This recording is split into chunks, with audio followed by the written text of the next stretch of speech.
Assalamualaikum geng Mata satu, gabung dua. Macam ni guys. Okay, cantum. Ni tali 40 pound ataupun 50 pound. Okay, semoga bermanfaat geng. Kita start daripada bawah.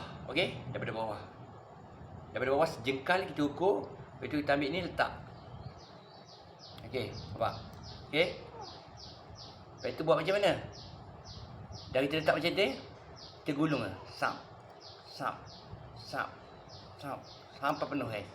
Gulung sikit, lepas tu kita tolak. Tolak rapat, lepas tu gulung sampai penuh guys. Sampai penuh. Okey, dah sampai penuh guys. Ambil ni.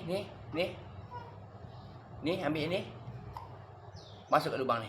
Sap. Okey, masuk ke lubang ni, tarik.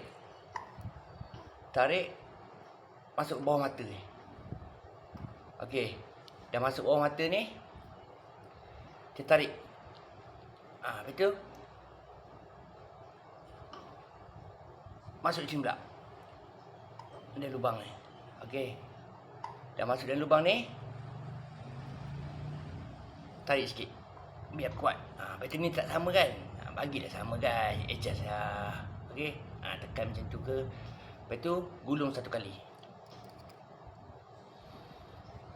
Sap. Lepas tu ambil yang ni hujung ni. Masuk dalam lubang ni. Okey. Ni orang panggil backup. Lepas tu gulung 1 2. Lepas tu tarik. Saya buat satu mata ni untuk korang. Okey. Dah jadi macam ni. Ukur sejengkal, letak balik mata tu, gulung. Benda yang sama, sampailah berapa layer yang korang nak. Okey? Batu saiz 4 ataupun saiz 5. Kalau batu besar sangat, kecil sangat, nanti melambung, kena orang, susah. Okey geng? Jangan lupa like, komen, share dan repost. Bagi semua orang tahu. Okey? Semoga bermanfaat geng. Assalamualaikum. Bye-bye.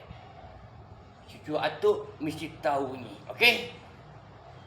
Cucu atuk ya? Cucu atuk ni nanti besar jadi pro. Okey? Lawan dia orang. Bye-bye. Assalamualaikum.